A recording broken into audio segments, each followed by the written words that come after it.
Fferm Llwyn, Llanddewi Brefi, Ceredigion. Heddiw mae Kate Phillips o Eidas a Ben Williams o Cyswllt Ffermio yn rhoi cyngor ar Porthi Mamogiaid yn ystod cyfnod wyna mwyn lleihau cylledion. Dyma Sean Evans o Cyswllt Ffermio i esbonio nod y diwrnod. Wel, bwyr heddi yw dod â gwybodaeth technegol mwyaf diweddarau y ffermio. Mae hwn yn gyfnod hanfodol yn blwyddyn y ddafad.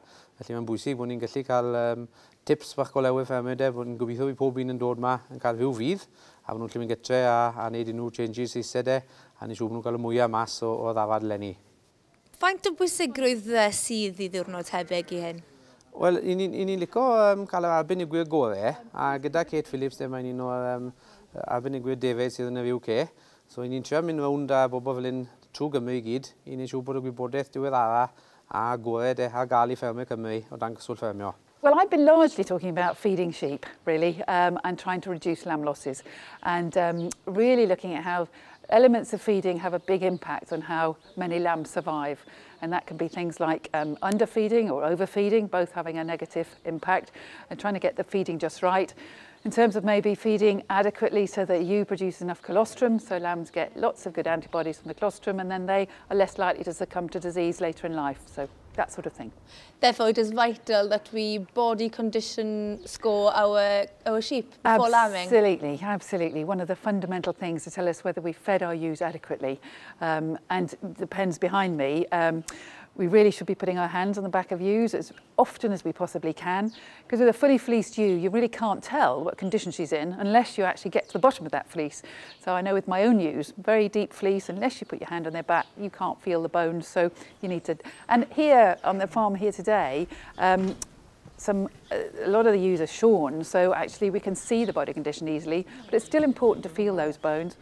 Completely the opposite when you see a fully fleeced sheep, she looks fit, but touch her and she feels very different. So, when are the best times that we should be body conditioning, scoring our sheep? Well, one of the very important times is at weaning time, just to see how fit they are and what rearing the lambs has taken out of them. And then you know how much condition score they need to gain for tupping.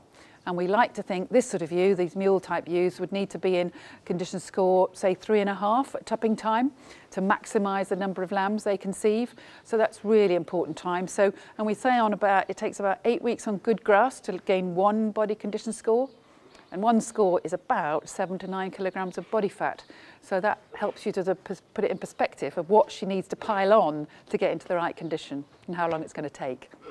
And you mentioned the fleeces, and yep. As we can see here with Rhys, he's shorn half of his ewes.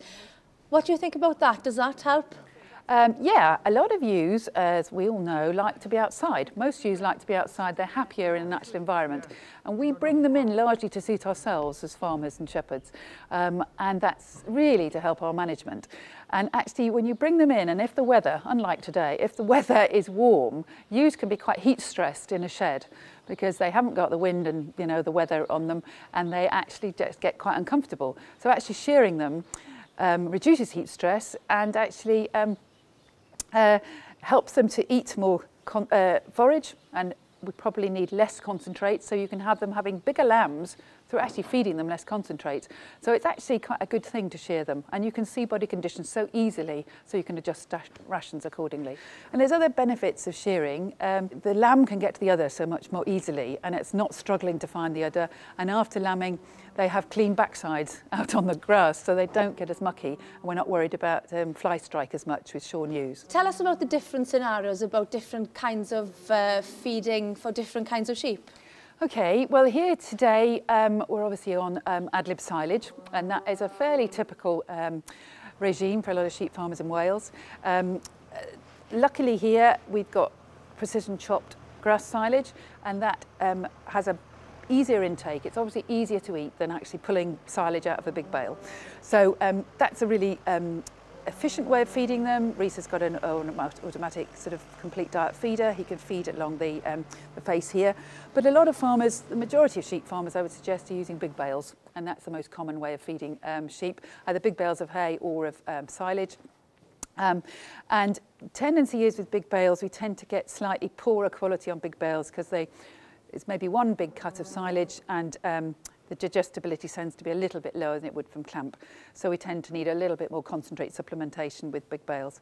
And big bales are quite hard to eat. Long chopped big bale, it takes a lot of pulling out of the silage from the bale.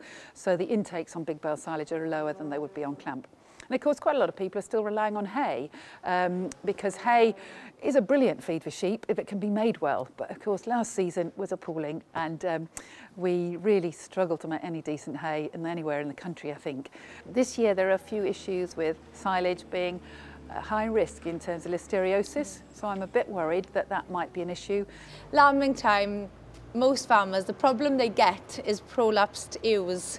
What's your advice on that one? Oh, prolapse, it's a big issue. Nobody really knows. There's no sort of definite answer to this one. And certainly as I go around the country, people give me all sorts of different theories. The one I rely on most is overfeeding and ewes getting too fat. And obviously it's more of a problem in heavily pregnant ewes with twins or triplets. Obviously we don't see many prolapse single ewes. But I think overfeeding possibly, maybe not getting the right balance of the diet so that we're not quite feeding the right levels of rumen degradable protein and sugar and starch into the rumen to get the fibre digested well. There are different theories. One would be short tail docking is something that's considered, and reducing the sort of muscle tone in that area of the body. And particularly this year, when the weather's been so bad, that a lot of farmers have had to bring their ewes in early. So they might have been in their sheds for at least a month longer than they would normally have been. And I just think the natural habitat of the ewe is roving around fields, grazing, and actually they have to keep fairly fit by doing that. And when you bring them inside, they don't do much. They walk a little distance to the feed face, they come back again for a bit of concentrate later in the day, and I think they get very unfit. And I just think maybe that would play a part in terms of their muscle tone and actually keeping everything together. So I think that might be one of them. And do you feel that scanning is essential?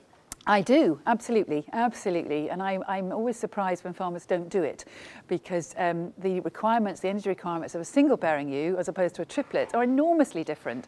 So, you know, we almost need twice as much energy for a triplet bearing ewe as a single. So if we're feeding them all the same, there's a great danger of getting the single lambs too big and the triplets too small.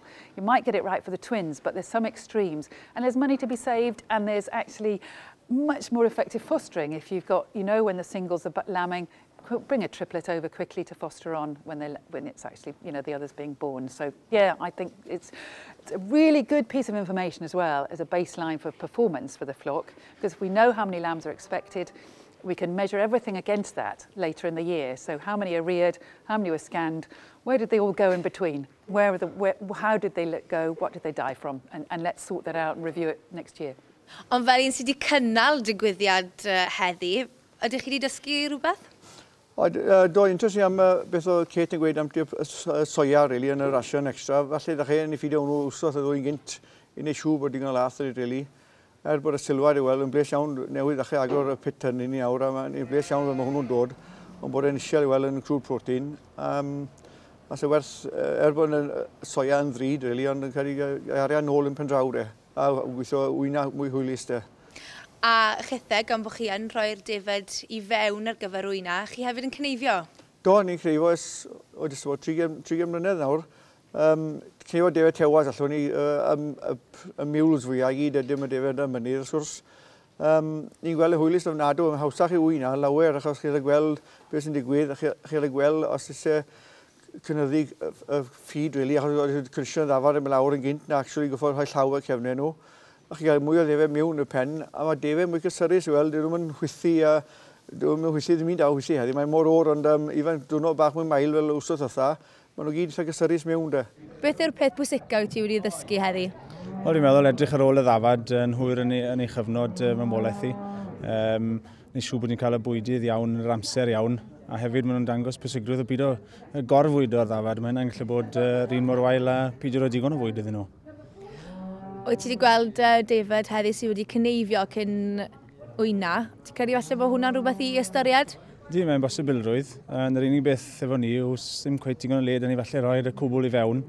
Ond mae'n beth da, mae'n dangos bod ni'n gallu edrych ar ôl iechyd y ddafad yn well ar ôl i chneifio. So mae'n rhywbeth bydd rhaid i ni feddwl am, fi'n credu.